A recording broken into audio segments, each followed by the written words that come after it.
नमस्कार दोस्तों, स्वागत है आपका आज के राजस्थान के मुख्य समाचारों में। तो दोस्तों, राजस्थान की तमाम बड़ी खबरों पर बात करने से पहले इस वीडियो को लाइक और इस चैनल को सब्सक्राइब कीजिए और बेल आइकन के नोटिफिकेशन को ऑन कर लीजिए।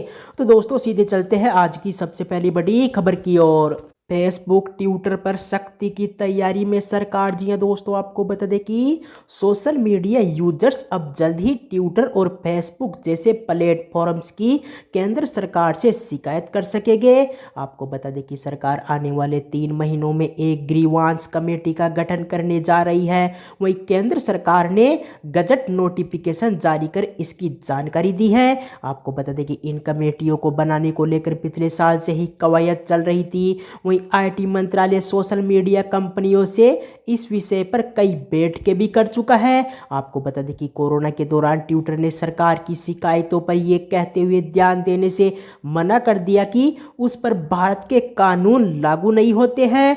वहीं सरकार की तरफ से बनाई जा रही इस समिति में एक अध्यक्ष और केंद्र सरकार द्वारा नियुक्त 2 पूर्णकालिक सदस्य होंगे।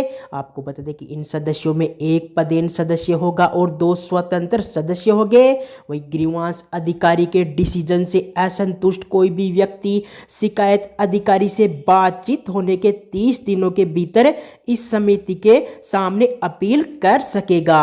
इसके बाद दोस्तों, अगली बड़ी खबर, रीट में फिर से बढ़ सकते हैं 6000 पद। जी हां दोस्तों, आपको बता दें कि जहां देश में सभी राज्यों की सरकारें नौकरियों के नाम पर युवाओं को लुभाने में लगी है, वहीं राजस्थान में सरकार ने रीट परीक्षा लेवल 2 शिक्षकों के पद 31,500 से 6000 घटाकर 25,500 कर दिए हैं। वहीं राजस्थान के सारे जिलों में इसके खिलाफ युवा आक्रोश जता रहे हैं। आपको बता दें कि 2 नवंबर को जयपुर में भी प्रदर्शन भी होगा। वहीं नवंबर व दिसंबर माह में भाजपा ने पूरे प्रदेश में सरकार के विरोध में रैलियां, सभा, धरने, प्रदर्शन करने की जो घोषणा की है, उसमें पार्टी ने रीट के इस मुद्दे को भी अपनी योजना में शामिल कर लिया है। इसी के साथ ही आपको बता दें कि शिक्षा मंत्री डॉक्टर बी.डी. कल्ला का कहना है कि पद घटाने के फैसला स्कूलों में विद्यार्थियों के नामांकन के आधार पर किया गया है। वहीं आपको बता दें कि 5वीं कक्षा तक के विद्यार्थियों की नामांकन संख्या ज्यादा है,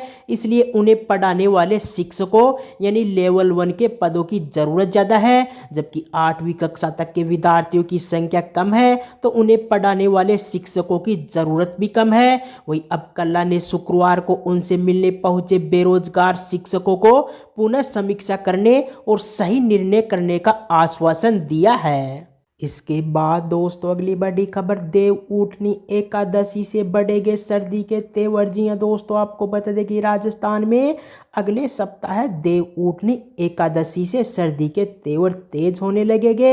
आपको बता दें कि उत्तरी भारत में 1 नवंबर से एक्टिव होने वाले वेस्टर्न डिस्टर्बेंस के कारण कश्मीर, हिमाचल में बारिश, बर्फबारी होगी, जो अगले महीने कुछ दिन तक जारी रहेगी। वहीं इसी मौसम के बदलाव के कारण राजस्थान में तापमान अगले महीने के शुरुआत में 4 डिग्री सेल्सियस तक नीचे आ सकता है। वहीं मौसम विशेषज्ञों के मुताबिक उत्तरी भारत में एक के बाद एक 2 वेस्टर्न डिस्टर्बेंस अगले महीने के पहले और दूसरे सप्ताह में आएंगे।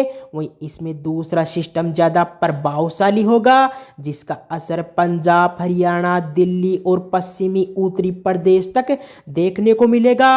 वहीं इस सिस्टम से पहाड़ों पर अच्छी बर्फबारी के साथ बारिश भी होगी। आपको बता दें कि इससे राजस्थान में न्यूनतम तापमान 4 से 5 डिग्री सेल्सियस तक गिरेगा, जिससे कई शहरों में पारा 10 डिग्री सेल्सियस तक पहुंच सकता है। इसके बाद दोस्तों, अगली बड़ी खबर, चीनी निर्यात पर अक्टूबर 2023 तक रोक जारी। जी हां दोस्तों, आपको बता दें कि सरकार ने चीनी के एक्सपोर्ट यानी निर्यात पर लगे प्रतिबंध को अक्टूबर 2023 तक बढ़ा दिया है। वहीं इससे पहले 1 जून 2022 से 31 अक्टूबर 2022 तक के लिए ये पाबंदी लगाई गई थी। वहीं भारत दुनिया का सबसे बड़ा चीनी उत्पादक और ब्राजील के बाद दूसरा सबसे बड़ा निर्यातक है। वहीं इसके टॉप ग्राहकों में बांग्लादेश, इंडोनेशिया, मलेशिया और दुबई शामिल है। वहीं देश में शुगर की घरेलू कीमतों में आ रही तेजी पर लगाम कसने के लिए चीनी एक्सपोर्ट पर प्रतिबंध लगाया गया था। इसके बाद दोस्तों अगली बड़ी खबर, महिला क्रिकेटर्स को पुरुष खिलाड़ियों के बराबर फीस मिलेगी। जी हाँ दोस्तों, आपको बता दें कि भारतीय महिला क्रिकेटरों को पुरुषों के समान ही सेंट्रल कॉन्ट्रैक्ट में पेमेंट मिलेगी। आपको बता दें कि इसकी घोषणा गुरुवार को भारतीय क्रिकेट कंट्रोल बोर्ड के सचिव जय शाह ने की है। वहीं उन्होंने सोशल मीडिया पर पोस्ट कर इसकी जानकारी दी है। उन्होंने अपने पोस्ट में कहा है कि पुरुषों के समान ही महिलाओं को अब वेतन दिया जाएगा। इसके बाद दोस्तों अगली बड़ी खबर, मुख्यमंत्री अशोक गहलोत ने कहा कि कांग्रेस पार्टी में आने वाले का स्वागत है, वहीं जाने वाले का भी। जी दोस्तों, आपको बता दें कि गुजरात चुनाव के बीच कांग्रेस छोड़कर जाने वाले नेताओं और विधायकों के सवाल पर मुख्यमंत्री अशोक गहलोत ने कहा कि यह हमारे लिए कोई चिंता का विषय नहीं है। वहीं हम तो अभी भी कहते हैं कि आने वाले का भी स्वागत है और जाने वाले का भी स्वागत है। वही कांग्रेस इतना बड़ा संगठन है, आज 135 साल हो गए हैं।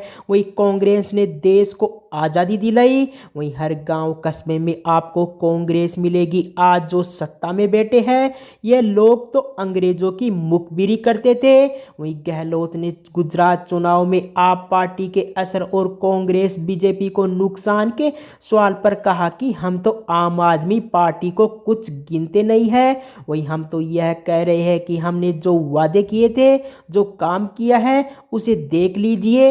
वहीं इनके वादे और काम देख लीजिए, इसके बाद तुलना करके वोट दे दीजिए। वही गुजरात में जानबूझकर कांग्रेस को लेकर गलत परसेप्शन बनाया गया है। इसके बाद दोस्तों अगली बड़ी खबर, विश्व की सबसे ऊंची शिव प्रतिमा लोगों को समर्पित कर दी गई है। जी हाँ दोस्तों, आपको बता दें कि राजस्थान में विश्व की सबसे ऊंची शिव प्रतिमा स्टैचू ऑफ बिलीफ को आम लोगों के लिए समर्पित कर दी गई है। आपको बता दें कि शनिवार शाम 4 बजे नामी कथावाचक मुरारी बापू के हाथों से इसका लोकार्पण किया गया। वही इस मौके पर बापू के अलावा सीएम अशोक गहलोत, योग गुरु बाबा रामदेव भी मौजूद रहे। वहीं इस दौरान सीएम अशोक गहलोत ने कहा कि मुरारी बापू से विनती है कि मदन पालीवाल को बोले गुटखे का बिजनेस बंद कर दे। वहीं मेरे कहने पर तो नहीं, आपके कहने पर मान जाएंगे। वहीं इसमें सरकार पूरी मदद करेगी। इसी के साथ ही आपको बता दें कि विधानसभा अध्यक्ष डॉक्टर सीपी जोशी ने कहा कि 10 साल पहले जब यहाँ शिलान्यास किया गया था तब कल्पना भी नहीं की थी कि ऐसी प्रतिमा हमारे सामने बन के आएगी।